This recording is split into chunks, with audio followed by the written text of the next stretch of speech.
नमस्कार. वंदे मातरम. भारत माता की जय. आज वंदे मातरम या राष्ट्रीय महामंत्राला 150 वर्षे पूर्ण झाली. त्यानिमित्त आपणा सर्वांना मनपूर्वक शुभेच्छा. या भारतवर्षाला स्वातंत्र्य प्राप्ती मिळण्यात सर्वोच्च योगदान होतं वंदे मातरम या राष्ट्रीय महामंत्राचं. वंदे मातरम या राष्ट्रीय महामंत्राला आम्ही जवळ केलं तेव्हा धर्माच्या आधारे या मातृभूमीची झालेली फाळणी रद्द झाली.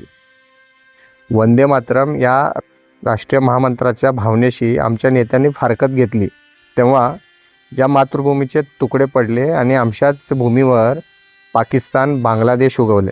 या देशाची एकता दृढ करण्याचे सामर्थ्य केवळ वंदे मातरम या महामंत्रात आहे. बंकिमचंद्र चट्टोपाध्याय यांनी लिहिलेल्या आनंदमठ या कादंबरीतून वंदे मातरम हे गीत जगासमोर आलं आणि याच गीताने लाखो स्वातंत्र्य सैनिकांच्या हृदयात शौर्य आणि धैर्य आणि देशभक्तीची प्रेरणा प्रज्वलित केली.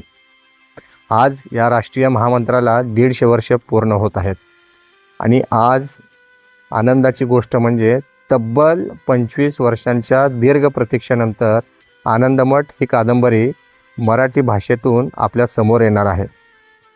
मराठीची आवृत्ती जटायू अक्षरसेवा या संस्थेने याच महिन्यात प्रकाशित करणार आहे. ज्या आनंदमठ कादंबरीने वंदे मातरम हा राष्ट्रीय महामंत्र आपल्याला दिला, ही कादंबरी मराठी भाषेतून आपल्यासमोर येणार आहे. तेव्हा आपण सर्वांनी अधिकाधिक लोकांपर्यंत ही कादंबरी पोचण्यासाठी आपण सर्वांनी प्रयत्न करूया. पुन्हा एकदा वंदे मातरम या राष्ट्रीय महामंत्राला 150 वर्ष पूर्ण झाल्यानिमित्त आपणा सर्वांना मनपूर्वक शुभेच्छा देतो.